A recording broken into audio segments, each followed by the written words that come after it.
Hello guys, আসসালামু আলাইকুম। কেমন আছেন সবাই? আশা করি সবাই ভালো আছেন।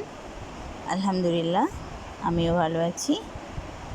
আল্লাহর এই অশেষ সৌন্দর্য কিন্তু দেখে আমরা শেষ করতে পারবো না। পৃথিবীর চারপাশ এত সৌন্দর্য দিয়ে ঘেরা, এত সুন্দর লীলাভূমি। ওনার সৃষ্টির শেষ আমরা বলে কখনো শেষ করতে পারবো না। এত মহান করে উনি আমাদের মাঝে এত সুন্দর একটা ধরনী আমাদের দান করেছেন, সত্যি আসলে অসাধারণ। এই সুন্দর দুনিয়ায় আমরা প্রতিনিয়ত নিঃশ্বাস নিচ্ছি, মুক্ত বাতাস খেয়ে বেঁচে আছি। এই সৌন্দর্য দেখেই কিন্তু আমরা সব সময় উপরওয়ালার সৃষ্টিকর্তার সৃষ্টির অপরূপ লীলাভূমি সম্পর্কে ধারণা করতে পারি। এত সুন্দর করে যিনি এই পৃথিবীটাকে তৈরি করেছেন মহান আল্লাহ তাআলা, জানি না উনি কতটা সুন্দর আর ওনার জান্নাত কতটা সুন্দর আমরা কেউ কখনো আমাদের সৃজন শক্তি দিয়ে অনুভব করতে পারবো না।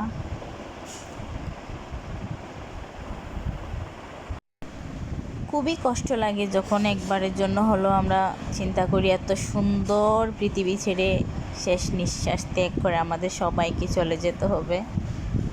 এত সুন্দর মায়া ভরা এই পৃথিবী, আসলে আমরা কেউ থাকতে পারবো না, সবাইকেই চলে যেতে হবে। এই অপরূপ সৌন্দর্য দিয়ে কিন্তু তিনি আমাদের এই পৃথিবীটাকে ঘিরে রেখেছেন, তার লীলাভূমি। কত সুন্দর সুন্দর ফুল আসলে ফুটে ফুটে বাগানে ফুটে আছে, কিছু ফুল ঝরে যাচ্ছে, আবার কিছু ফুল নতুন করে কলি বের হয়ে উঠতেছে। এসব কিছুর দায়িত্ব কিন্তু উনি নেই। পৃথিবীতে যত জায়গায় যত কিছুই থাকে না কেন, উনি সব কিছুর দায়িত্ব নিয়ে থাকে।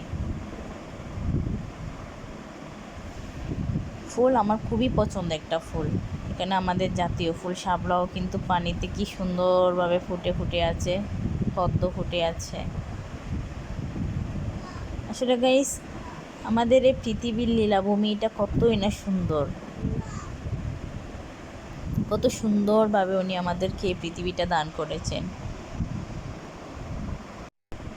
উনি আমাদের দেশটাকেও কিন্তু অনেক সুন্দরভাবে গড়িয়েছেন, সুজলা সুফলা শস্য শ্যামলা ফুলে ফলে ভরা, কতই না মধুর পাখির কণ্ঠে গান। আসলে কবির কথা আমাদের সব সময় স্মরণ করা উচিত, কারণ উনি যেগুলো বলে গেছেন সেগুলো কিন্তু আমাদের সাথে সব কিছুর সাথে মিলে যায়।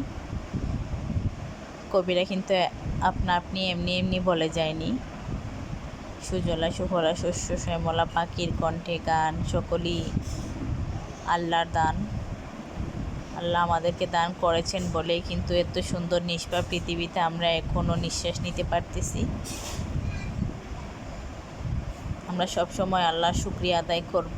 আল্লাহর রহমতের শেষ নেই, ওনার কাছ থেকে সব সময় রহমত প্রদান করব।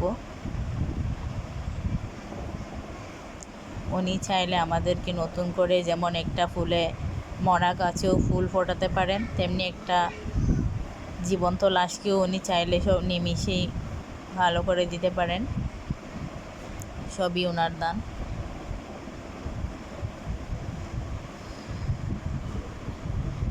তো গাইস, আমার ভিডিও যাদের ভালো লাগে অবশ্যই আমাকে লাইক করবেন। ভিডিওটা লাইক করলে কিন্তু নেক্সট টাইম ভিডিও করার আগ্রহটা জাগে।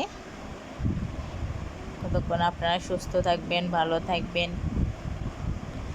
আর যারা যারা আমার ভিডিও দেখেও আমাকে সাবস্ক্রাইব করেন না, অবশ্যই আমাকে সাবস্ক্রাইব করে রাখবেন, কারণ এত কষ্ট করে ভিডিও করি আপনাদের জন্য। আপনারা সাবস্ক্রাইব করলে আমাদের ভালো লাগে।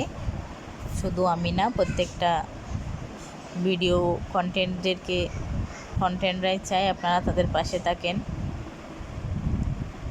আসলে আল্লাহর সৃষ্টি সৃজন শক্তির দেখিয়ে কোনো দিন আমরা শেষ করতে পারবো না, অনুধাবনই করতে পারবো না ওনার সৃষ্টি। উনি কখন কী করে আমাদের মাঝে প্রদান করে, কখন কীভাবে যে কী করে, ওনার মতো জ্ঞান পৃথিবীতে উনি একমাত্র। কত সুন্দর ফুল ফল সব কিছুর কিন্তু দায়িত্ব উনি একজনই নেয়, যদিও আমরা পরিচর্যা